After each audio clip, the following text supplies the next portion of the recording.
All right, hello everyone. Welcome back. It's that time of the week. It is time for some more One Hub racing. Today we arrive at Monza for the fourth round of the season and the first sprint round of the season. I am your race commentator, and joined alongside me is Tom Carnes. And well, are you looking forward to this as we're jumping straight in with a one-shot qualifying session?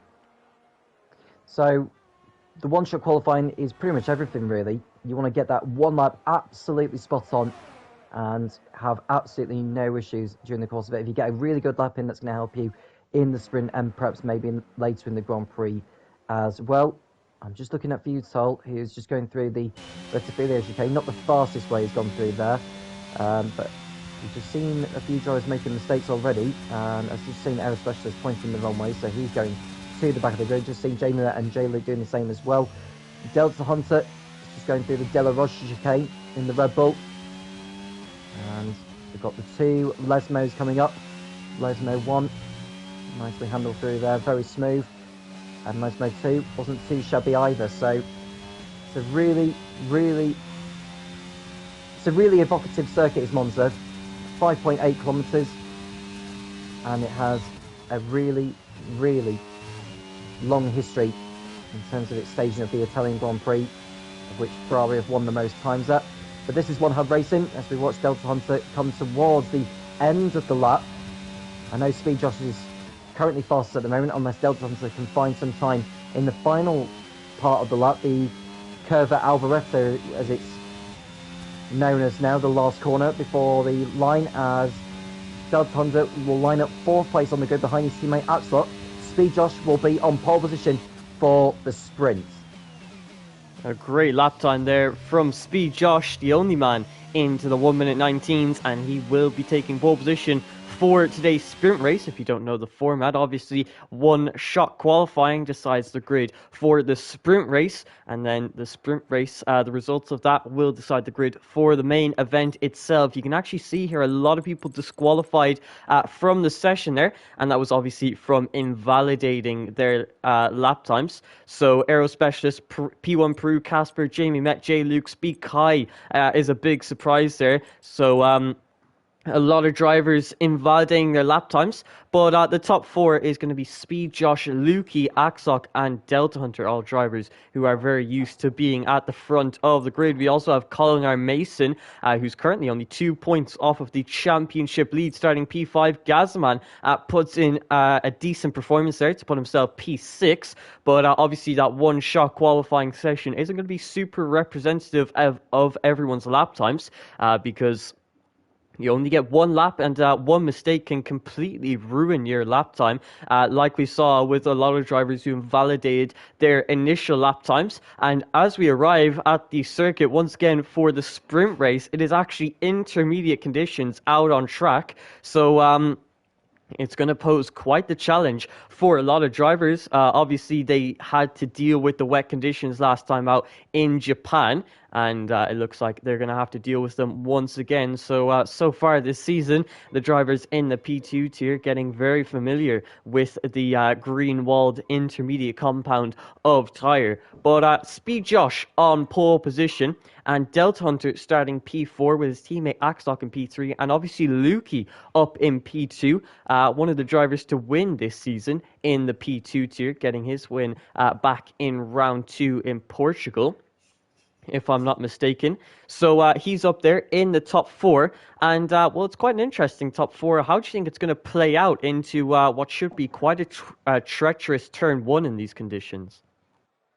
Well, I think if you're the first driver at the head of the field, you are having to almost guess your braking point. You're the first driver in line to go into turn 1. Everyone else behind you will just use you as a reference point to know when to slow the car down, when to brake, and when to ease off the accelerator, when to let go of the brake, and when to turn in. There's all of that involved going down into the Rettifilio chicane as we watch the field go off on their formation. That's so run down on the grid then for the sprint. No points are on offer, by the way, for those that end up, well, one of the drivers that end up on pole position, Speed Josh. You get no points for that. You do get points for the sprint though, 12 points for the win, and then it's a 1 point difference for every position down to 12th place. There are no points on offer for the driver setting the fastest lap. We'll run down the grid. Speed Josh is on pole for the sprint. Lukey's alongside him. Then it's the two Red Bulls of Axlock and Delta Hunter, followed by Colin and Gazaman. Evil Dragon in the Mercedes ahead of Waitsy on row 4. Futile and Kemke Mum on the 5th row of the grid. Jordan and Ols are 11th and 12th. Aero Specialist is 13th alongside Peru. Casper, last week's race winner in Japan, will start 15th on the grid. Jamie Met behind him in 16th. And then we've got J. Luke and Speakai, who of which we expect to come through the field from there, given their genuine pace. And we've got a few drivers taking grid drops as well, more, so I don't know if you want to mention that before the race start. Yes, of course. Obviously, Jamie Met, J. Luke, and Speed Kai. I was wondering why it didn't say disqualified on the one-shot qualifying results screen, and that is because they did not actually set a lap time. That is because obviously taking engine penalties in this round, so taking them quite early on, only the 4th round of this 11-round season. So yeah, it's quite early to see it coming out, but obviously they've thought that this is the perfect place to do it. The Temple of Speed, and where overtaking should realistically be quite easy for them.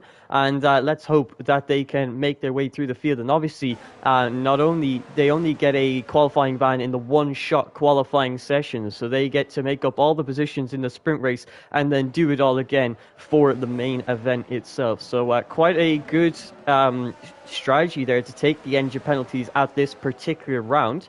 But we'll have to see how it plays out for them. Hopefully they can find some pace in these wet conditions and make some moves early on. But I think they will definitely be making up a few positions off of this race start, which, well, it should be a hectic one.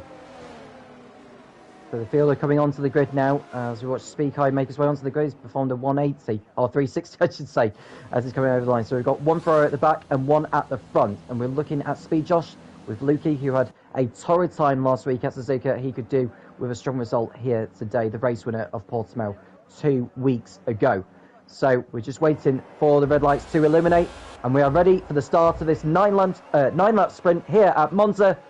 It's lights out, and away we go. Speed Josh gets off the line. Polly, Jay, and Lukey got away better than him. And then we've got the two Rebels of Axark and Delta Hunter coming through. So Speed Josh got bogged down at the start, and Lukey will head into the Retifilia chicane first. Then it's the Red Bull of Axark, who's going side by side with Delta Hunter on the exit of the first chicane. And Delta Hunter is doing to P2. So Delta Hunter getting off to a very good start. Axark down to 3rd place. So it's Speed Josh from pole to 4th position, followed by Colin and Waitsy. We've got Futile and Gazaman in 7 and 8. Kemke and Jordan running out the top 10 so far. And I think it's been a clean start from all 18 drivers more, which is very, very good to see. We just see Speakai go through the De La Rocha chicane in the Ferrari. He's not had a good start. He stays out of everyone's way, though, so he won't rejoin into the path of other drivers. The yellow flag is for that reason, in case you were wondering. Lukey out in the lead. There's no DRS involved in this sprint because of the conditions. We've just seen an Alpine run wide in the background there. It looks like J. Luke has run wide on the exit of Lesmo 2. He's lost a position as a result of that. So Speed Josh in 4th place with quite a bit of work to do. He hasn't got long to do it. It's only a 9-lap sprint, but anything can happen in these conditions. Will the conditions improve during the course of this race? And we've got a car in the wall there. That looks like J. Luke, who's run wide again, and I think he's damaged the car. Looking at the on the TAS, no damage done. It was just a small clout with the wall, nothing more than that. At the end of lap 1, Lukey leads, and Delta Hunter is going to be right into the slipstream there. Lukey harvesting a little bit of energy, whilst Delta Hunter closes in on him.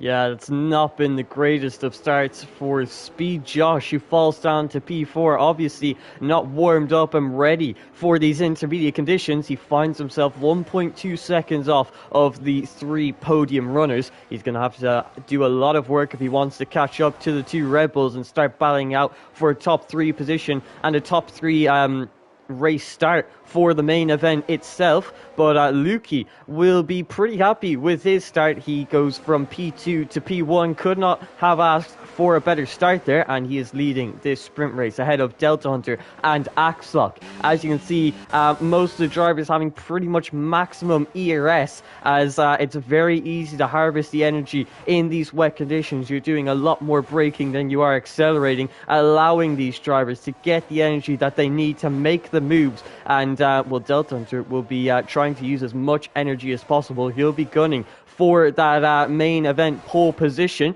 but he's got plenty of pressure from his teammate behind Axstock, only 2 tenths behind of Delta Hunter, who currently leads this championship only by 1 point though over Speed Josh. So it's a very close championship so far. Only 7 points separate the top 5. Obviously, we're only on to the 4th round now, so plenty of racing yet to go. And I'm sure the championship will be a little more spread out as the season continues on. But Delta Hunter is still looking for the move on Luke. You can see pushing him there through the exit of turn 2. He's obviously got a lot more grip and a lot more confidence in these wet conditions. And I think we could definitely see a move from him quite soon. But it will be difficult to do. No DRS in these conditions, which means he's going to struggle more to make that move. He's not going to have that extra straight line speed on the 2 DRS zones of this circuit, so he'll have to make something up himself with his ERS and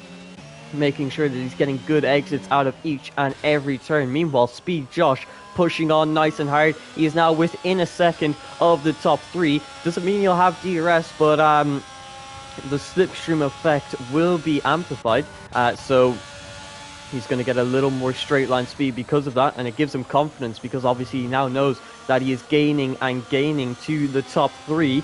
But so far you can look at the positions gained and lost off of the race start. Alls has had the worst start in the grid, 6 positions lost off of that race start. He is currently down in P18, and meanwhile we're seeing some moves. The 2 AlphaTauris battling it out coming into Parabolica. Casper, last week's race winner, is able to move up into P10.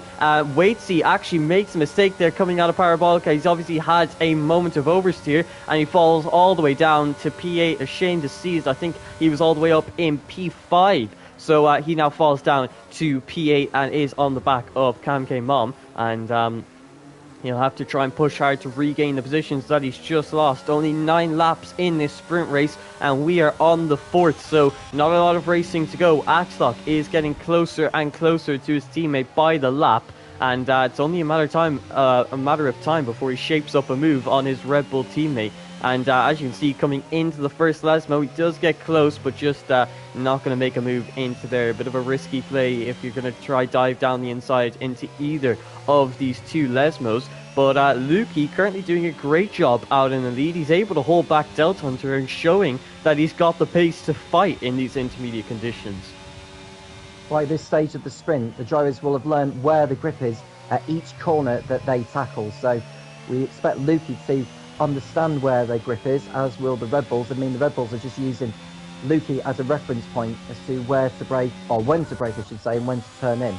The 2 Red Bulls doing very, very well, which is helping the constructors battle very nicely for them. As we watch Futol go right round the outside of Colin into the curve at Alboreto, and that was a fantastic overtake there from Futol, and he's moved up into P5. Colin got out of shape on the exit of the Parabolica. Now he's going to be under threat from Cam K-Mon, who goes through. He's having a good sprint so far, is Cam K-Mon. He started the sprint. We've got a retirement already, and Evil Dragon has crashed out of the race on the exit, and we've got a safety car.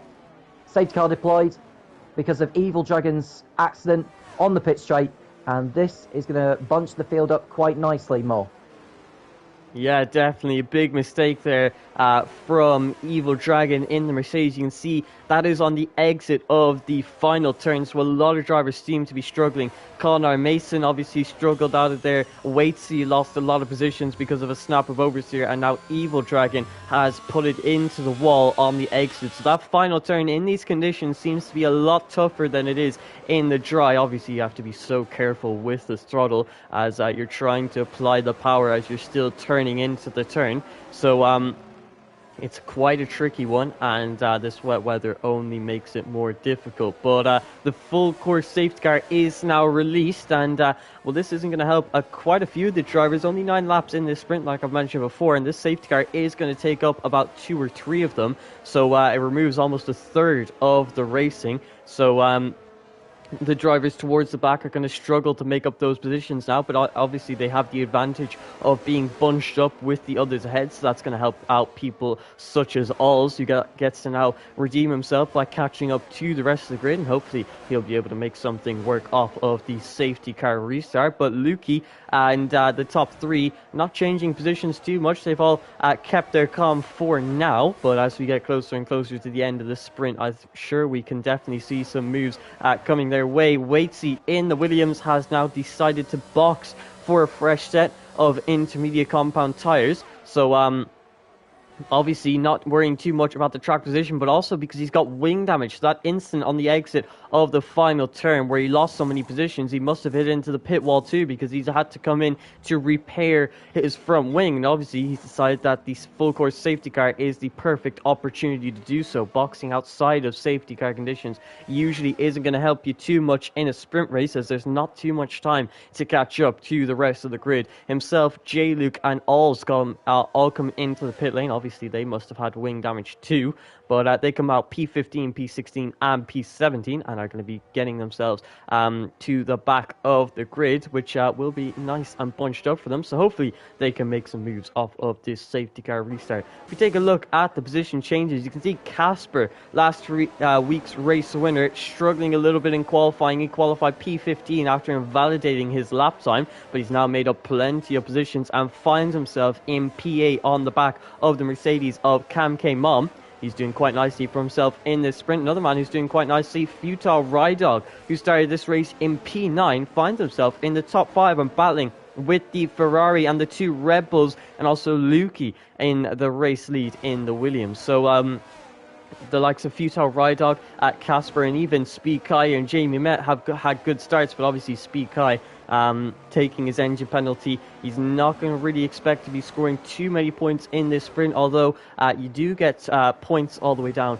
from P1 to P12 like you mentioned before. So definitely still a chance that he's going to get some points on the board today, which is exactly what he needs to help his Ferrari teammate in the Constructors' Championship. Obviously the main battle for P1 so far has been between the two Red Bulls and the two Ferraris. That's another man who's come into the pit lane. That is going to be the Alpine of Aero Specialist, who comes in not for a new front wing, just for fresh tyres. So obviously didn't have a lot of track position and decided that the fresher tyres were worth more than the little track position that he would have had. So he's going to have 6 lap fresher intermediate compound tyres, although whether that'll make a big difference, I'm not too sure, as the Inters tend to be quite a durable compound of tyre.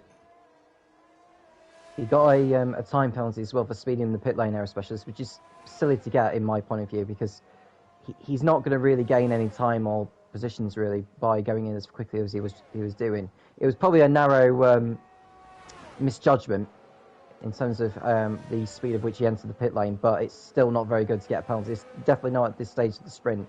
He's probably ruined any hope of gaining any positions from where he is now. So I think Aero Specialist is probably as good as done with the sprint. He'll just want it over and done with and then focus more on the race. What they don't want to do is wreck their tyres in case we do have a wet race later on. The safety car coming in this lap, race control is confirmed. So yeah, like I say, you don't want to waste a set of the intermediates in case you need them later for the race. My guess is that they won't need it. I mean, they will probably know what the weather radar is for the race anyway. We could do with knowing that information, couldn't we? But yeah, so Lukey will be focusing on the restart here. He lets the safety car go and he'll bolt clear once he decides is best. He's the pace setter essentially, so he goes as of when he wants. He can't just go and then slam on the throttle, because otherwise that's brake testing and that's against the rules, but I'm sure that he will do it safely and tactically at the same time. So the safety car is in the pit lane now, so Lukey is free to go at this moment, and he does so, and it looks like he's got off to a very good restart here, more as we are back underway. Yeah, and Futile Rydog has got an amazing start. He's already putting pressure under the back of Speed Josh around the outside into turn 1, braking extremely late. Great confidence on the brakes there into turn 1. He moves himself up into a top 4 position, and he's looking to gain another, capitalizing off the mistake of Axel coming out of turn 2. Doesn't quite have the grip to go around the outside there. So he has to maintain P4 for now, but he has gained a position off of that safety car restart, which he will definitely be happy with. Top 4 position is a great position to be in for Futile Rydog, who really struggled last time out in the wet conditions, showing that he's a little more comfortable this time and has obviously been putting in a little more practice to this wet weather. But you can see not too many position changes off of that race start, but Speed Josh crucially losing a position. Or safety car restart, I should say. But Speed Josh losing that position, that is going to lose him of 1 point unless he's able to make the overtake on Futile Rydog and make up that position once again. We're currently on the penultimate lap of the Grand Prix, and Lukey is about to enter the final turn, which is going to bring us to the very final lap of this sprint race. So these drivers realistically only have about 1 or 2 more overtaking opportunities, so they need to take advantage of them while they still have them. Delta Hunter using all of his ERS, coming down the pit straight and into the turn 1 chicane, but you can see the gap between the top 2, 5/10 of a second. Delta Hunter simply does not have the straight line speed. Meanwhile, Casper, maybe he does, as he breaks super late into turn 1. He gets the move done on the Mercedes of Camke. Speed Josh, on the other hand, braked a little too late. He has to cut the first chicane, and he has got himself a 10-second time penalty by going a bit too fast while he was off of the circuit. That is going to drop him all the way down to P17 at this stage. So that 10-second time penalty is going to really hurt his race chances. Now Colin R. Mason is all over the back of him, and you can see Speed Josh having struggles once again, going wide into the first Lesmo. Casper trying to take advantage of this. He dives down the inside. Coming into the second, Lesmo is still trying to get up as many positions as possible. Started P15, is now P16, or P6 I should say, doing a great job so far. Speed Josh is trying to make up that position once again, but it won't matter too much. That 10-second time penalty is going to affect him quite badly, and obviously cannot get that move because it is in the sprint race. But Lukey now is coming through the final turn, 5/10s ahead of Delta Hunter coming into it, as Speed Kai is actually spun there on the exit of Ascari, but Lukey is now going to come across the line, and he will be on pole position for the main race itself. A good performance there from Lukey, and possibly a sign of things to come for the race itself. Meanwhile, we watch Speed Josh fall all the way down the order, currently P14, and falls down to P15 now, as Alls obviously didn't have any time penalties. Aero Specialist finished 7/10 behind him because he did have a 5-second time penalty of his own, but Ferrari will have their drivers in P15 and P17 for today's main race. Meanwhile, Red Bull have 2 drivers in the top 3. It's not been the greatest of sprint races for Ferrari. Definitely not so on Tifosi's home turf either. So we'll run down on the sprint race result. Lukey wins ahead of Delta Hunter and Atsock in 3rd place. Futile ahead of Colin, ahead of Casper, who will line up 6th on the grid. Camco Mum 7th ahead of Jordan, and it's Gazzaman and Luke running out the top 10. Luke did very, very well on the restart there from the back to get himself 3 championship points for finishing there. Jamie 11th, 2 points for him. Waitsy getting himself back up to 12th. Peru 13th. Ols 14th. Speed Josh down to 15th for that time penalty, ahead of Aero Specialist and Speed Kai with the last of the finishes. Evil Dragon crashed out, that brought out the safe car, so he will start from the back of the grid. So, yeah, it's a huge haul of points for Red Bull in the Manufacturers' Championship. They were 5 points ahead of Ferrari going into the sprint. I can tell you now, with 21 points going their way, they've now extended it to 26 points going into the Grand Prix. So Ferrari have got them a lot of work to do to catch up to Red Bull. And if you think about Colin as well, because Colin finished in the points, didn't he? So now he's ahead of Speed Josh, up to, I think he's still 3rd, because Josh is down 2 positions, thanks to Axlock's podium in the sprint, if you want to call it that. So a lot has changed. Lukey up a position as well in the standings, which is very good to see. He's now on 40 championship points, but he's not quite the championship leader, as Delta Hunter is still at the top going into the Grand Prix. And now it's time to mention our sponsors and partners of One Hub Racing. We begin with Next Level Racing, who sponsor the league by providing its prizes. Pure Sim Gear, who sponsor the league by providing a new product, not launched yet, to the drivers with the most podiums. Game Magoo, who sponsored the league by providing Game Magoo samples to the trophy winners. Azatec Sim Sports, who sponsored the league by providing a multitude of prizes with different ways to win them. The driver with the most fastest laps wins a set of Forte pedals, and the driver with the shortest combined qualifying time wins a set of Forte pedals and boots.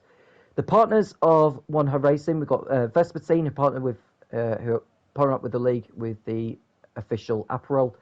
ERT, who support the Go and Gets Tough Award and lead trophies. And finally, SimGrid, who power the One Hub Racing league with the running of the seasons through their community and platforms. So you can see all the race results, qualifying positions, the championship standings during the course of the week, and all the tickets to go with it.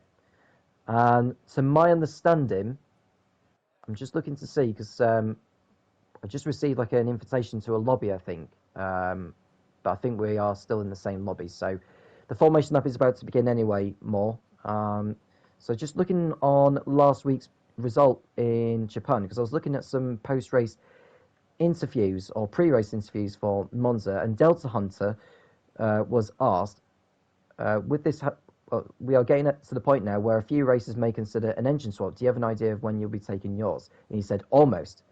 Now, if you look at the circuits that we've got where you go to after Monza, it's Bahrain. So what do you reckon about the drivers taking grid drops? Because they only have a certain number of laps on their engine before they have to take a new one once theirs run out.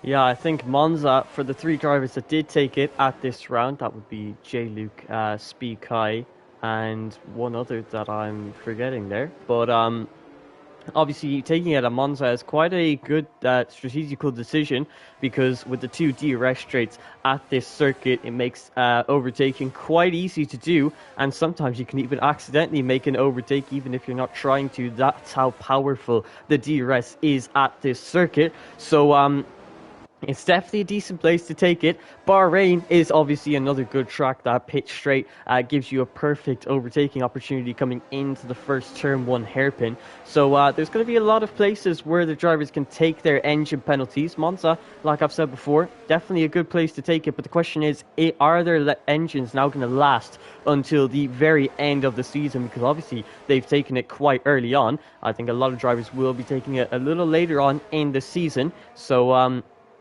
I think engine penalties aren't going to play a massive part just yet, but we do see three drivers taking them this week. So I think there's definitely more to come in the coming rounds. But as we look to this race start, Lukey starting on pole position on the soft compound of tyres. You can see the top five all starting on the soft compound of tyres. We have Casper, ERT, Jordan, Jamie Met, Waitsy, and Alls all starting on the medium. So going for a bit more of a conservative start. But J-Luke is in P10 and starting on the hard compounded tyres, so he's obviously not confident with the tyre wear. He's obviously thinking that the softs do degrade quickly, as they do at most circuits, but maybe this one we will see a little more tyre wear than we do at others. Obviously 27 laps in this race, so the drivers have to account for each and every one, and we'll have to see how are the soft compound of tyres going to perform. You can see Lukey already off to a bad start, completely overshot the grid slot position there. So he'll be starting a little bit further back than he maybe would have liked to, but we'll have to see how that plays out for him. Delta Hunter getting his completely perfect, and he'll be in a good position off of this race start. But you can see we now have 5 red lights. They're gone, we're away, and it looks like a great start for the pole man of Lukey, who absolutely flies off the start. Meanwhile, Delta Hunter has not had the best of starts. He's been overtaken by his teammate coming into turn 1. You can see it's 3 wide there in the background. Casper diving to the inside of the Alfa Romeo of Colin R. Mason. He's trying to get the better exit on the outside line. Colin, with the soft compounded tyres, gets the better traction and is staying ahead for now. Gazaman has moved up to P7 with J-Luke trying to make up positions on the hard compound of tyre. He's going to have the inside line on ERT. Jordan, he gets that move done, finds himself in P9 in this Grand Prix so far. Axlock, though, happy that his teammate didn't get the best of starts because he now finds himself in P2. But Lukey getting an absolutely perfect start there. He maintains the lead of the race after the first 2 sectors now. Gazaman also getting a good start. He moves up 2 positions, and Evil Dragon has moved up 6. Waitsy is now disconnected from the session after dropping down to P18. That is a shame to see for the Williams driver, but you can see the gaps are already very, very close with the DRS not even being enabled yet. You can see Speed Josh is trying to make up moves from his original starting position of P15, and looks like he's doing so, but so is ERT Jordan ahead of him, who's defending from P1. Peru tries to go for a switchback move coming out of the final turn. He has the power of the slipstream. He's now pulled out of it and using a lot of his ERS to try and find a way up into the top 10 positions. ERT Jordan has the medium compounded tires, so he's going to be lacking grip. Speed Josh, though, is looking to capitalize off of the situation. He goes to the inside of the AlphaTauri, who could be losing 3 positions in just one turn, and that's exactly what's happened. ERT Jordan falls from P10 to P3 in the matter of just 1 turn, so ERT Jordan is not going to be happy with that at all. He's going to be looking to fight back against the Mercedes of Evil Dragon, who's had an absolutely amazing start, starting from the back of the grid, now finds himself in P12. Meanwhile, towards the front of the grid, the driver's just trying to get a flow, trying to settle into this race before they think about making any moves, any aggressive overtakes. As you can see, Lukey has maintained the lead and everyone behind him following suit, not making any risky moves just yet, but the difference between the softs and the mediums is going to be emphasized between as the laps go on. Casper is only going to get stronger and stronger, but at this stage the softs have plenty more grip. So Gazaman will be putting Casper under a little bit of pressure. Colin Mason seems to have the pace over Futile Rydog. He's been quite close for the past couple of sectors now, and using his ERS out of the final turn, he's got so much more straight line speed, and he could be looking for a move into turn 1. Doesn't have the power of DRS just yet, but that won't be bothering him. He has the inside line coming into turn 1, and he gets the move done before the braking zone. Futile Rydog, though, brakes quite late into turn 1, almost slams into the back of the Alfa Romeo. Casper is now trying to take advantage of the situation. Futile Rydog doesn't get a good exit, is under pressure from the AlphaTauri of Casper on the medium compounded tires, and on a more conservative strategy finds himself in the top 5 positions. So the race winner from last week out, showing that it's not going to be just a one-time performance. He's going to continue to push on, show everyone that he has got the pace to battle with the likes of Colin R. Mason, who's just up the road from Colin R. Mason, though, does not have the power of DRS to the top 3, who are beginning to pull away from the Alfa Romeo driver. But Lukey, Axlock and Delta Hunter showing great pace off of this race start. Lukey getting off the line well. We've just seen the Axlock getting the jump on Delta Hunter. So Delta Hunter did not get off the line at all. Great, but at least he's not sort of fallen to the back of the field. It was a great move also from Casper on Butel on the exit of the Retafila chicane on this lap. And he's about to line up a move on Colin. So Casper having a brilliant weekend so far, despite his lowly qualifying after taking a new engine. He's very much making his charge now, and he's going to be line up a move on Colin. As Casper opens the DRS, Colin won't have that luxury, and Casper is going to make a move. He's into 2-1. No, he stays behind, which is interesting. Is he going to maybe wait until he gets on the power a little bit sooner to get alongside? We've just seen a battle for the lead there as Axlock has closed in on Lukey after the DRS zone, and the Varks go side by side through the Curva Grande, and now as they come towards the Deli Roche chicane, is Axlock going to outbrake the Williams and go through? They touch, and Lukey missed the chicane and has now fallen behind the Red Bull. There's insert at the back also. Is that an Alfa Romeo that's gone off track? There's definitely a Mercedes in there also. So yeah, there's a little bit argy-bargy going on there at the Deli Roche. It's kicking off a little bit, but nothing too dramatic other than that. But the Red Bulls are now 1 and 2 with Lukey playing catch-up. And now we could even see another change for the lead as Delta Hunter gets past his teammate and into the lead of the Italian Grand Prix. So it's a Red Bull 1-2 still, but it's a change of the guard. Is Delta Hunter going to pick up another victory and become the first repeat winner this season in the P2 tier of One Hub Racing? And now there's a DRS train forming at the moment as we see a spin going on further back, and it's an Alfa Romeo. It's Peru that's gone round for a spin, but he's continuing on his way. I think we're going to see quite a change at the front here, because Axoc is going to be into the slipstream with the DRS open. But is he going to be close enough to have a go on Delta Hunter? Because Delta Hunter will be using his ERS to defend. Axoc doesn't go for it, so he waits behind for now. But it won't be too long before we start seeing the soft runners coming in for a change of tyres.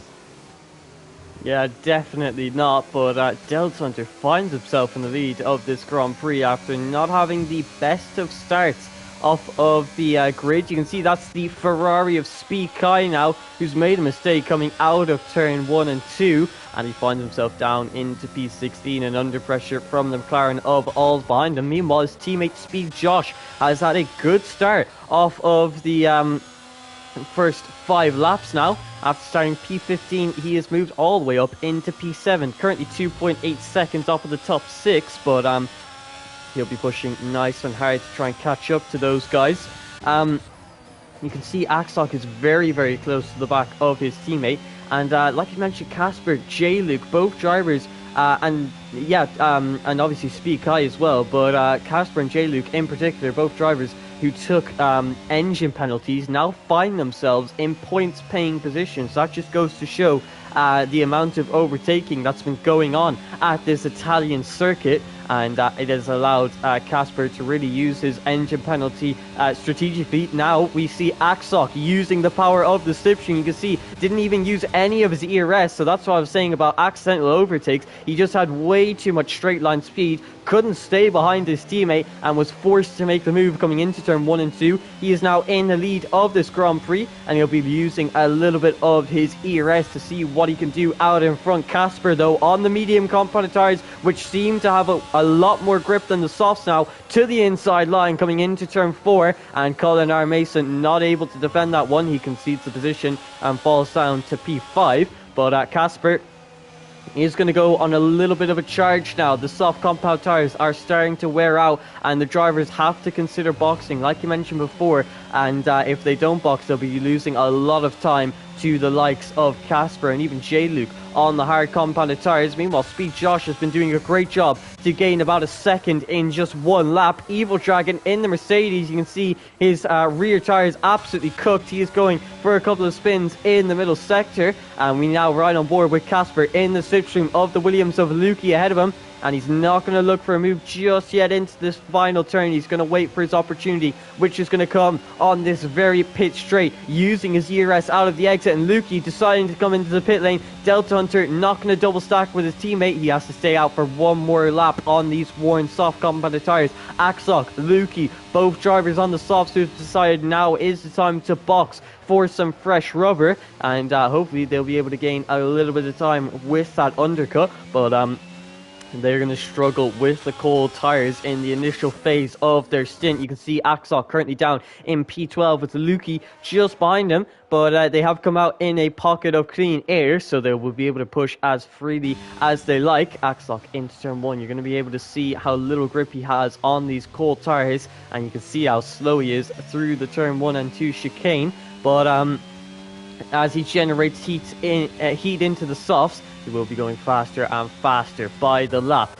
Meanwhile, Speed Josh continuing to push on. Even with his worn soft compounded tires, he's catching up to the top 4s. The Speed Josh, who started P15 in this main event, now finds himself in P5 and has the pace on the likes of Futile Rydog. You can see gaining about 4 tenths alone in that Ascari chicane, even 5 tenths. So he has got a lot of pace over the Haas ahead of him. Casper is very close to the back of Delta Hunter. Is the Red Bull going to box for some fresh tyres? And it looks like the answer is yes. He comes into the pit lane, Casper, using the slipstream, getting the power of the DRS, but a lot of soft compound tyres now coming into the pit lane. Not many soft runners staying out, and I think none at all have stayed out. So we're now getting into that phase where strategy is going to start to come into play. Yeah, so Waits has just gone past Jamie Met now up into 3rd place on track. I just watched Evil Dragon at the Parabolica because he was in the gravel and he used the reset to track button, so I'm not sure if that's within the rules of one-hub racing.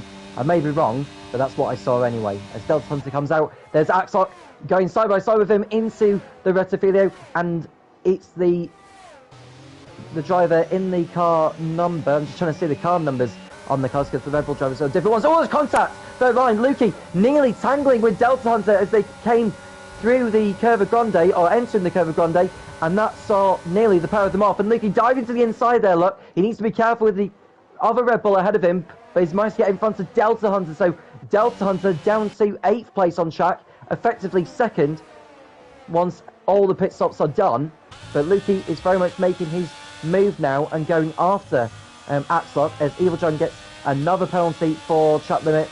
So I would imagine that he'll be in the pits very soon to retire, I would reckon. Yeah, he's not even trying to make the corners, is he?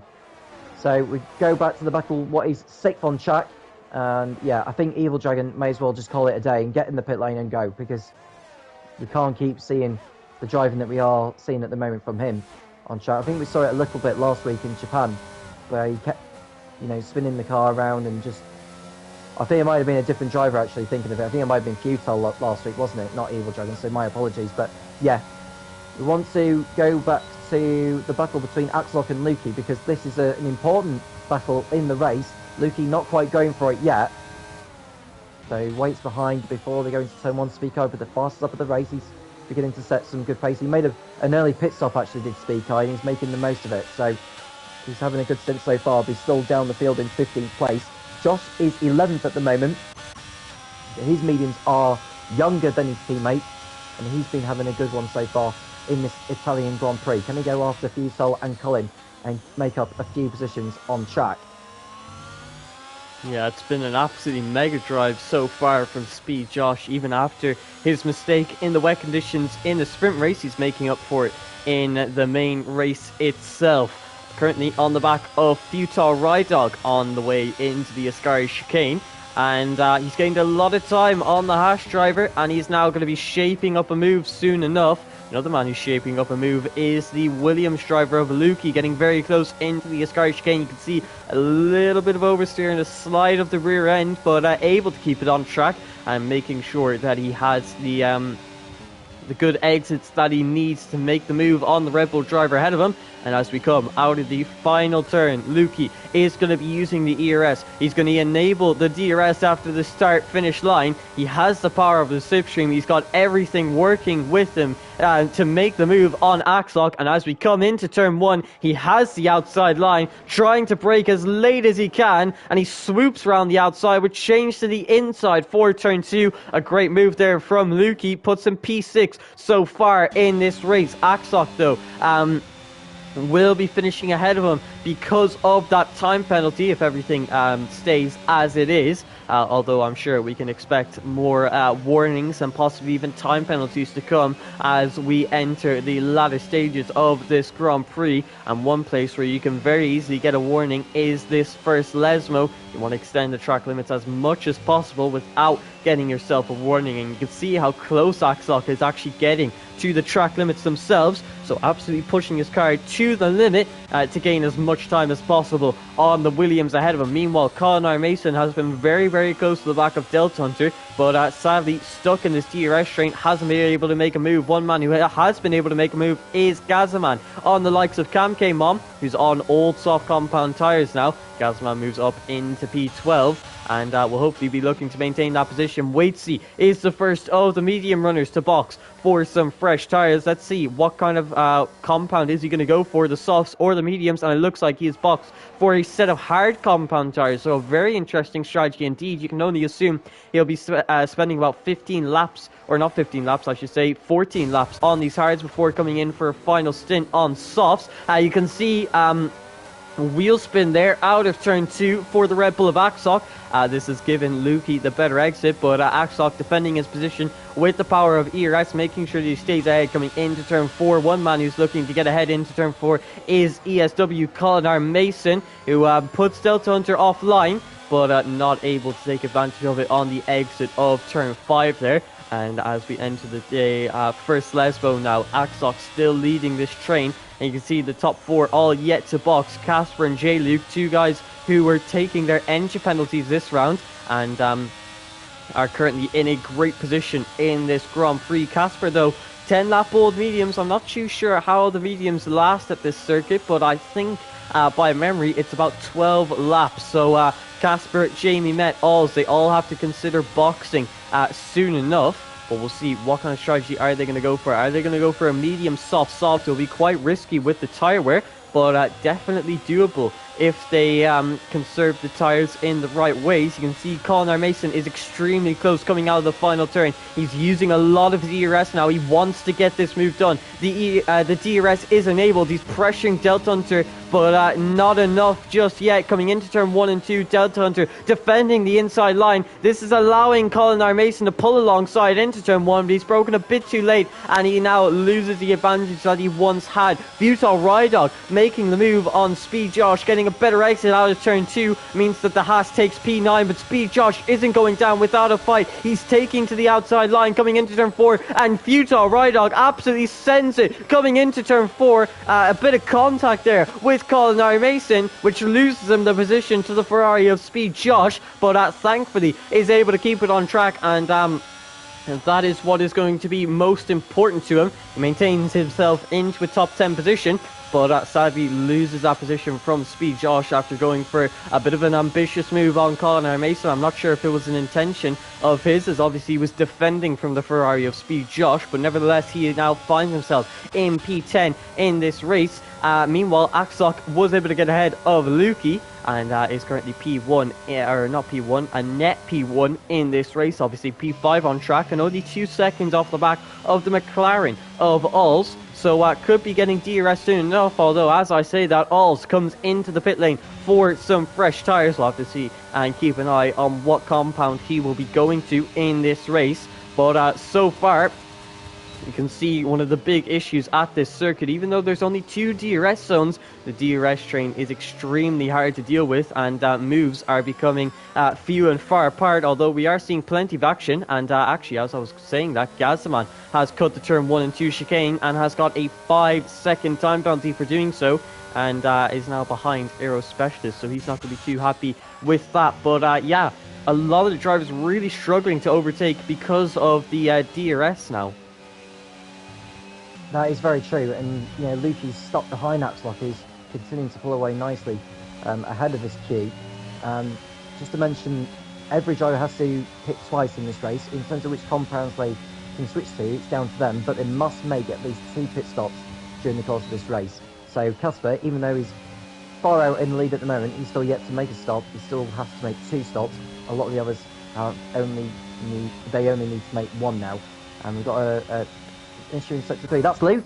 Luke has spun on the exit of the Curve Alberto, and he's lost time. He's lost at least 10 seconds there to Casper, so that has ruined Luke's race as a consequence, and now he's coming into the pits, I would think, for a set of mediums. Let's see how fast they can get that turned round. Yeah, he's lost horribly there, has Luke, and that's ruined his race horrendously. As we watch the battle still going on ahead, what is now for second place. Axlock still ahead of Lukey. So with Casper's lead of 24 seconds, he runs wide though on the exit of the second part of Lesmo has Casper, so pushing a little bit too hard, I would have thought. And I wouldn't be at all surprised if he thinks of coming in and get a set of the soft compound on. Yeah, definitely. Those mediums are going to be feeling the tyre wear now as they're arriving on 13 laps of wear. So he's done quite the stint on these mediums, but eventually he does have to come into the pit lane to make his first of 2 stops. And I can only imagine it will be this lap, as obviously once you get snaps of oversteer like that, you really have to consider boxing. And as he comes into pit lane, making sure that he slows it down in time not to get a 5-second time penalty, which can completely ruin your race. And especially for Casper, who's trying to battle it out with the top 5, although Futile Rydog no longer in that battle, as he is 2 seconds off the back of the Ferrari of Speed Josh. Casper comes into the pit lane now for some fresh soft compound tyres, and I think he can do 2 softs to the end, but he's going to have to do 6 laps on one set and 7 on the other. And as he comes out of the pit lane, he is going to be side by side with the likes of Lukey, the Williams, trying to go around the outside of the man who's just come out on the soft compound tyres, and Casper on cold soft compound tyres has spun the wheels on the exit of turn 2. He's lost a lot of time to the likes of Colin Mason, who's currently being overtaken by Speed Josh. It's a 3-way battle here for the P3 position that Delta Hunter finds himself in. Colin Mason is is looking to the inside line coming into turn 4. He has it on Speed Josh, but Speed Josh makes contact with him and gets himself up into P4. Connor Mason is being put under pressure from Futile Rydog, who gets himself back into a top 5 position. Quite the battle going on there for the third podium position in this Grand Prix, and Connor Mason hasn't come out of that too great. He finds himself in P6 and on the back of Futile Rydog, who he's looking to make a move on the run into Ascari. He moves himself back up into the top 5, has to break quite early as he has the tighter line compared to Futile Rydog, but still able to get that move done. 1.5 seconds off the top 4, and he's going to have to push quite hard now if he wants to get into the DRS of the Ferrari. Meanwhile, we have Casper, soft compounded tires, a lot more grip, and finds himself in P6 after making the move on Futile Rydog. Casper is going to have absolutely amazing pace now for the next couple of laps, and he's trying to use it to the best of his ability. He has the advantage of DRS over Connor Mason, so he's able to make a nice and easy move coming into turn 1 and 2, and you can see how much later he's able to brake to the Alfa Romeo, how much more speed he can carry through the turns, and how much more power he can apply coming out of the turns. And already, after just making the move, he has extended the gap between himself and the Alfa Romeo to 0.7 of a second, and already almost in the DRS of Speed Josh, who's struggling to stay within that 1 second gap of Delta Hunter ahead of him.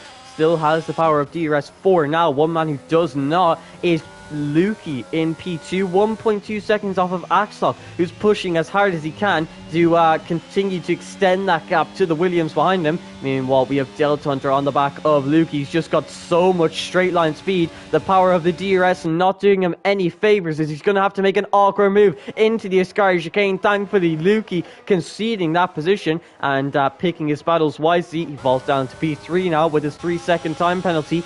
Speed Josh is looking to the inside line coming into the final turn and trying to make up the position to get himself into the top 3. Lukey's going to try and hold this one around the outside, and does get some decent traction. Speed Josh not having enough ERS to fight that one, and Speed Josh has to maintain P4 for now, but he's getting closer and closer to making the move on the Williams driver, but it's not going to be just yet as we arrive on lap 17 of 27. Casper finds himself within the DRS of the top 4, and he is going to be using the softs to the best of his ability while he still has the fresh rubber on his car. And meanwhile, Connor Mason, after that contact between himself and Speed Josh, he's fallen down to P6 and hasn't been able to get into the DRS of the AlphaTauri ahead of him. So he's going to be losing quite a bit of time because of that, and you can see he's struggling through turn 4 and 5. Snap of oversteer on the exit, and that is not going to be doing him any favours in his hopes of getting the DRS from Casper ahead of him. And Casper on the soft compounded tires now, he's going to be the one to watch as he gets closer and closer to the likes of Speed Josh, who's actually going to decide to make the move coming into the Ascari chicane. Lukey thinks about holding it around the outside, but ends up conceding the position there to the Ferrari. He's going to be under pressure from Casper behind, but Lukey using a bit of his ERS off the exit there to try and hold P4 for now. But the two Red Bulls lead 1 and 2, and will Speed Josh be getting the DRS coming onto the pit straight? I'm not sure if he was in 1 second. And as we come onto the pit straight, he does not have the DRS, which means Casper makes the move on Lukey, and he could be going for 2 in 1 as he comes into turn 1. He has the outside line, he has the soft compounded tires, but he does not have the confidence under braking to make the move on the Ferrari. But for now, he will be making that up 1 position on Lukey, but he's going to try again into turn 3 now, and he makes the move on Speed Josh. Casper, who started from the back of the grid in the sprint race after taking an engine penalty, finds himself in a podium position. It was a fabulous move from Casper, taking 2 in 1 go, as you already said. There was a spinner further behind. Aero Specialist ran wide at the Reticule chicane, hence why he's dropped a couple of positions from where he was. But yeah, it's definitely intensifying as this race now. It's very much anyone's up for grabs. They're all very much in sync with each other. No one has made a second pit stop yet, so the fight for the victory is well and truly on. I would say one of possibly 7 drivers, maybe 8, could be coming away with the race victory here today. It is truly anyone's game as we arrive on lap 18 of 27. And, well, it's starting to get quite close between a lot of the drivers. Axlock, though, it's not close between him, as he is 1.2 seconds ahead of his teammate and continuing to extend the gap, as he is showing some great pace so far in this race. Another man who's shown great pace is Casper and also Speed Josh, who have been doing absolutely amazing jobs. Speed Josh starting P15 finds himself in P4, and Casper, after taking an engine penalty, finds himself on the podium and still has a soft compound tyre stint to go. Meanwhile, everyone on the mediums has to really decide what are they going to do now, as the likes of Axlock and also Lukey both boxing on the same lap. They have 12 lap old medium compound tyres, and we saw with Casper they really start to fall off when they're 13 laps old. So are they going to go to a soft compounded tyre and really stretch that final stint, or are they going to play it a little more conservative and possibly box for the medium compounded tyres instead? I think the likes of Delta Hunter and Speed Josh can definitely extend their stints to possibly get onto the soft compound tyres for the end of the race, which would really help them out if they could do so, as they'll at least be able to compete with the likes of Casper, who's got still another set of soft compound tyres. So Casper is going to be on the softs for the rest of this race, and he is already putting Delta Hunter under a lot of pressure. As we come into the final turn, you can see the gap between them, only 4 tenths. Is he going to be using any ERS out of this final turn? No, he's deciding he doesn't need to make the move just yet. He can save up a little bit of his ERS, maybe conserve this tyre a little bit more. You can see Speed Josh has come in for an early stop along with Colin Mason. I assume they go on to the mediums, but no, Speed Josh goes on to the soft compounded tyres, and that is an extremely risky strategy there. Is the risk going to be worth it? He is going to have the undercut advantage on the drivers that were ahead of him, but the only problem is he has to do 8 full racing laps on these soft compounded tyres, which we've only seen go to a maximum of 6. So it's going to be interesting to see if he can actually make this work for him. But now Colin Mason came out 2 positions behind him. Colin Mason at 2 seconds off the back of ERT Jordan. He'll be looking to get these tyres up to temperature as quickly as possible. But Lukey and Axlock both on 13 lap old mediums. Do you think they're going to start to box now, or do you think they're going to really extend that stint to get that final soft tyre stint in? Well, Axlock was the first of the 2 Red Bulls to pit in, wasn't he, last time? So I would expect him to be the first to pit in. I think, to be honest, with him being in the lead, I think he has choice of going first if he wants to, and I think that's what he's going to do. J. Luke gets another penalty now for track limits, but makes his job even harder on track. And yep, it's like I said, Axlock coming in for his last stop. Delta Hunter temporarily, at least anyway, is into the lead with Casper closing in behind. And the good news for Delta Hunter is that he was able to use the DRS to defend there. Specialist gets a penalty also for speeding in the pit lane, so not good news for him. That will ruin his chances of scoring some points today. So Axlock will come out in, I think, the hind weights here. Speakai loses connection, not for the first time this season, so hopefully he'll get back in time before this race is over. He's been out on the mediums for 15 laps now, which will become 16 by the time this lap is done. So Delta Hunter leads them, but he's not going to have DRS this time on the back straight after the 2 Lesmos, as Casper continues to close in, and now he needs to decide when he's going to pit in as well. He'll want to do it ideally on a different lap, so he doesn't lose time being stuck behind. So I can imagine that Axlock will be putting out some brilliant sector times to put Casper and Delta Hunter under pressure, but these 2 will have better grip when they go onto the soft compound for their last stint, as Casper looks to make a move on Delta Hunter, but Delta Hunter not making it very easy going into the curve of Alberto. But I think Casper should use the DRS rather than pit in this lap. No, he is pitting in. So that was a little bit of a dummy there from Casper. But they're both in now. J. Luke will need to make one more pit stop before this race is over as well. So the question is, where will Axlock rejoin? Well, I'll tell you what, Speed Josh is right behind him. So Speed Josh, who pitted a lap earlier than Axlock, is now right up into the slipstream of the Red Bull, and we could well see possibly 2 changes of the lead at the same time as we watch Delta Hunter and Casper come out of the pit lane. Axlock and Speed Josh are there. Will Josh go for the move into turn 1? The answer is no. Axlock is in the lead, the net race lead, but for how long? Because he's got Speed Josh, Delta Hunter, and Casper looming in behind. Any one of these could be the victor by the end of this race. The race is very much on now with 6 laps to go here at Monza.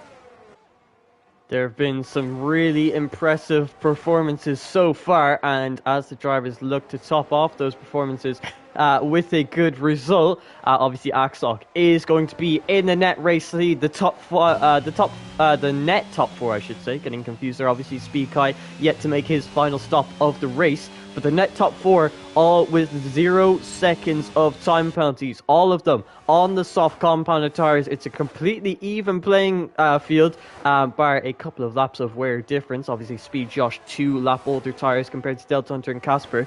But a fairly even playing field at least. And the battle is now going to come down to these final few laps. You can see that's the Aston Martin of Gazelman who spun out of the second Lesmo, and he's lost quite a few positions because of that. Shame to see, but I don't think he was in the points playing position, so thankfully not losing too much because of it. Speed Josh has the advantage of DRS over the one man who doesn't have DRS in this train, and that is Axok. But as we make our way into turn 1, Speed Josh not being too aggressive just yet. He knows that his tyres are quite worn, and that his best decision may be to stay in the DRS so he has that straight line speed advantage, so that maybe he can gain the time in the place where he is lacking, which is going to be the corners, at least compared to the rest of the top 4. But Delta Hunter and Casper both on very fresh soft compounded tyres, so those two are going to have a little bit more grip and could be gaining a couple of tenths per lap more. As we make our way through the 2 Lesmos, there's not going to be much more in this race, as we are on lap 23 of 27, approaching the final stages of this race. And you can see not only is there a battle for the lead, but also for P7 in this race, where Lukey finds himself in, obviously having to serve that 5-second time penalty for speeding into the pits. He's now battling with Futile Rydog, who's looking for a move into the Ascari chicane, has this advantage of DRS using the top speed and getting that move done into the Ascari chicane. But Lukey almost getting a great exit at a little bit too much speed, and has now lost the position to Aero Specialist because of it. Meanwhile, Axok making the move on Speed Kai, getting out of the way for the guys at the top, although he is using his ERS, so could cause some upset here for the drivers. I don't think he'll be battling his Ferrari teammate too hard, but you can see he's actually completely cut the first chicane there, so not too sure what's gone on there. Maybe just broken a bit too late, but Axlock still maintains the lead after that. Casper just 2 tenths behind. Meanwhile, Futile Rydog is still battling away. You can see the battle for P7 is actually going all the way from P7 to P10. So there's plenty of on-track battles here, and there's only a few more laps to go. So not too many overtaking opportunities left, and these drivers need to make sure that they pick the right time to make the moves. And the likes of Casper in P4 is going to have to be ultra aggressive if he wants to get that race win. He's got to get past 3 drivers, and 3 of the best drivers in this division, 2 of which currently in P1 and P2 of the championship. And Axlock has shown time and time again that he is going to be competing at the front for most of this season alongside his teammate Delta Hunter. But Casper now using his ERS coming out of the Ascari chicane, doesn't have the straight line speed just yet, but as we come through the final turn he will be experiencing the advantage of DRS. But Speed Kai is causing yellow flags. I'm not exactly sure what he's doing. He's on 18 lap old means he still has a stop to go in this race. Meanwhile, we see Casper trying to make the move on Delta Hunter as we come into turn 1 and 2. Delta Hunter getting boxed in. Is he going to make it 3 wide coming into the first chicane? Surely this can't work. Delta Hunter has to back out of that move, but is still trying to battle it out with Casper for P3 in this Grand Prix. Delta Hunter gets the better exit coming out of the turn 2, and Delta Hunter maintains P3. Speed Josh got a 3-second time penalty coming out of Parabolica, and he is now going to drop down to P4 because of it. So Casper and Delta Hunter battling for P2, and this just adding more security to Axlock's chance of a race win. But Casper gets a better exit coming out of turn 5, and he moves himself up into P3. He is on for this race win now. He's currently in a net P2. He just needs to get past Speed Josh, and it's going to be a one-on-one showdown between himself and Axlock, as obviously Speed Josh taken out of the equation because of his time penalty. So Casper needs to make the move on the Ferrari as soon as possible, and Speed Josh has had a spin coming through the Ascari chicane. He's hit straight into the wall after a big tank slapper. He now falls down to P5 with absolutely no front wing, and Speed Josh, the man who qualified P15 in the sprint race, was doing so well. He was on for a podium, but after getting a 3-second time penalty and now a spin through the Ascari chicane, he falls down to P5 and is going to have to box for a new front wing, which will drop him down even more. Lukey now having a moment out of Parabolica. He falls down to P10 after a spin for him. And the Williams this day not going how he would have imagined it after his sprint race performance, getting the 12 points for the sprint race win. He finds himself down in P9 and 5.6 seconds off the back of Cam K-Mom. But there's been a lot of disappointing performances for a couple of the drivers in this grid.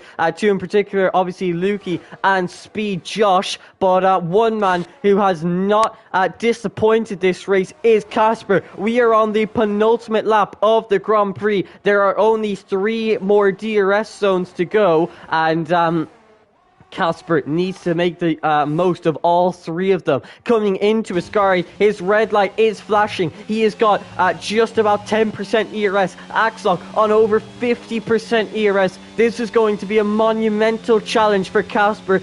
But can he make it 2 for 2? Can he win off of the back of his great win back in Japan? And he carries the momentum coming into this round, but does he carry the momentum coming out of this final turn? Not using a lot of his ERS. He has the power of DRS now, and using the slipstream to his advantage. He's got 1 lap fresher tires. Is he going to make the move into turn 1? It looks like the answer is no. He is not close enough just yet, but he still has 1 more DRS straight to go, and possibly if he gets a good exit out of this turn 2, he could be looking for a move into turn 4. It doesn't look like he's got the exit that he's wanted. It is going to come down to the absolute wire here, and we could see a final lap overtake for the lead of this Grand Prix. Casper coming into turn 4, 210 separate the top 2, and we are getting closer and closer to the final DRS straight of this race, but you can see Casper hasn't got a good exit out of that turn 5. We are approaching the second Lesbo now, going to be the most crucial exit of the entire race for Casper. He's gotten a decent one out of there. He's using his ERS. He's using the DRS. He's got the power of slipstream. It's a one-on-one battle between himself and Delta Hunter. He gets closer and closer and closer, but it's not enough coming into the Ascari chicane. Can he get a better exit through here? This is going to be truly his final overtaking opportunity. He's using as much ERS as he's got, but Delta, or Axok I should say, has so much more ERS, and he simply cannot get close enough. So as we come out of the final turn, Axok, the Red Bull driver, is going to come across the line to win the Italian Grand Prix. An amazing performance from the Red Bull driver, with Casper finishing P2 and Delta Hunter making it a double Red Bull podium. Colin R. Mason continues his consistent streak, the only driver to finish in the top 5 in every single race so far. He finishes P4 for Alfa Romeo. J. Luke, after taking an engine penalty, manages to finish P5 along with the other man who took an engine penalty of Casper, who took P2. Futile Rydog finishes P6 after his disappointing performance in Japan last time out. I'm sure he'll be absolutely thrilled with that. Kamke, another consistent performance for the Mercedes driver. It's P7 for him. The Alpine Overo Specialist takes P8 with Lukey finishing down in P9. Shame to see from him. Jamie Meck getting a decent result. He gets a top 10 result. Gazaman gets P11, and the Williams of Waitsy gets the final points paying position of P12. But what a race that was. There was so much action in the final 5 laps there, and I'm beginning to lose my voice after that one. Yeah, I'm sure both of us would have been if we both tried to keep up with all the action that was going on. For your information on the drivers got fastest laps, Speedcar in 17th out of all those outside the top 10, and the driver inside the top 10 that would get a point for the fastest lap, that is Casper in P2. So Casper comes away with a second and a fastest lap point, so that's not a bad effort for him to continue his pursuit of the championship. But there's your race winner, Axlock. He needed a strong result here. He was very disappointed last week because he had a connection issue in Suzuka. But he's rebounded from that today with victory at the Italian Grand Prix at Monza. And doing his championship chances no harm whatsoever. So, yeah, there are your podium. It's technically an old Red Bull podium if you want to count the AlphaTauri in there, but the drivers are racing for themselves after all. So, rundown on the race result, the separate results to the sprint we had earlier. Axel wins ahead of Kasser by less than 4/10 of a second. Delta Hunter makes it 2 Rebels in the top 3, a very handsome result for them. Colin in 4th place, not too bad for him. J. Luke 5th, despite the penalties, followed by Futile, who was much better this week than he was 7 days ago. Cam K. Mom 7th, ahead of Aero Specialist, Lukey, Jamie Met, Gazaman, and Waitsy running out the point scorers. Jordan was 13th, ahead of Peru and Ols. Josh spun on the last lap, and so was only classified in 16th, with his teammate Speakai in 17th place. What a disastrous day for Ferrari. Only 1 point from the whole weekend through from sprint to race. Not good enough for them in terms of their going for the championship, both the drivers and the constructors. So after all that, I'd love to find out the championship standings, but given we've had the sprint as well, that may take a little bit of time to work out what the gaps are in the championship. But we've got time to decide on our drivers of the day. So I'll let you go first on this one, Mo. Who are you going for?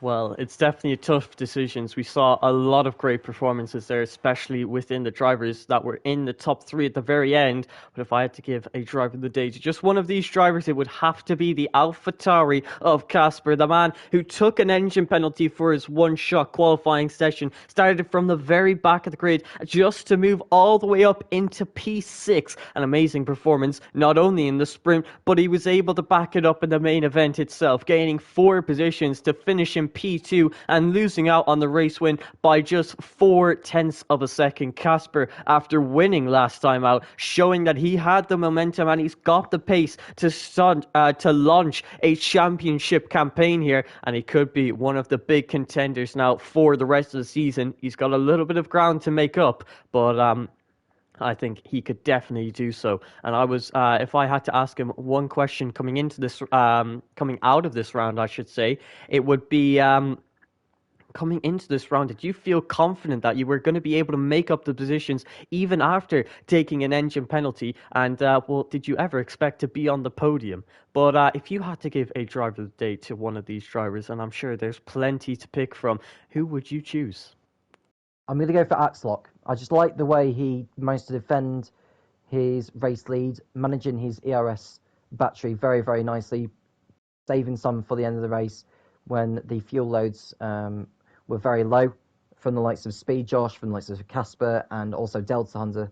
He had to really, really fight it, especially through the pit stops as well, because it was very nip and tuck. Drivers driving with the bit between their teeth.